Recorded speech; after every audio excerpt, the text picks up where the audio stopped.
les crypto-monnaies et les monnaies nationales ne doivent pas travailler les unes contre les autres. On a eu deux extrêmes. On a eu d'un côté le crypto-anarchisme dans les années 90 qui disait qu'il voulait éliminer toute forme de monnaie nationale et on voit qu'il n'a pas pu marcher. Ces technologies ne sont pas au point de toute façon. C'est un peu la loi de la jungle si on leur fait totalement confiance. Il y a même eu des projets qui se sont fait pirater. Et donc, les monnaies nationales et les crypto-monnaies doivent travailler ensemble. J'ai dédié cette conférence aujourd'hui au grand économiste Bernard Lietaer, qui est décédé l'année dernière, et qui disait justement qu'il fallait une diversité monétaire avec des monnaies locales et des monnaies à grande échelle, des monnaies transnationales comme les droits de tirage spéciaux du FMI, des monnaies nationales bien entendu, et des monnaies plus régionales qui peuvent permettre de maintenir les emplois dans certaines zones. La Suisse a fait beaucoup d'expérimentations en ce sens. Ils ont créé des francs locaux en Suisse. Il existe des monnaies officielles en Suisse qui sont locales.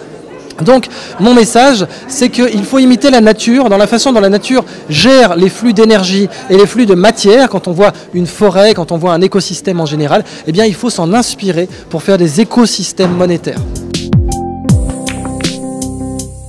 Les questions d'innovation en termes d'inclusion financière et de rupture financière nécessitent un changement de paradigme.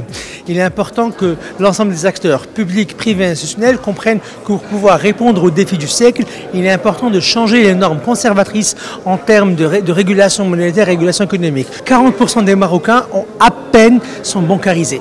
Et donc si on veut parler d'inclusion financière et de nouveaux services en termes d'assurance, de sécurité sociale, d'accès à la santé, d'accès à l'éducation, il est important de pouvoir les attirer, de pouvoir leur apporter les ressources qu'il faut. Une journée comme aujourd'hui est importante pour à la fois montrer que le Maroc est très en retard par rapport à ses pairs africains, le Sénégal d'ailleurs qui est un de nos pays amis et voisins, et que nous avons beaucoup à gagner si on changeait un petit peu et en mettant nos solutions plus flexibles, plus simples. Déjà, il faut que les réglementations soient plus souples. Les réglementations plus souples, il faut que les acteurs institutionnels type Banque El Maghreb, GPM, etc. sortent d'une logique conservatrice bancaire classique et aillent beaucoup plus dans une logique d'inclusion et d'une logique d'accompagnement des populations pour avoir un service. Et donc, ce n'est pas juste le fait de dire, on parle tout à l'heure du Ghana et de l'Afrique du Sud. Pour moi, si j'ai une carte SIM, je peux utiliser ma carte SIM pour retirer de l'argent. Pourquoi il me faut une carte nationale, une carte SIM, une carte bancaire, et un crédit et un compte bancaire et un chèque pour pouvoir utiliser mes données. Et si je peux utiliser ça, je peux aller acheter des produits et services, réduire mes coûts, payer plus de taxes parce que je serai beaucoup plus légal.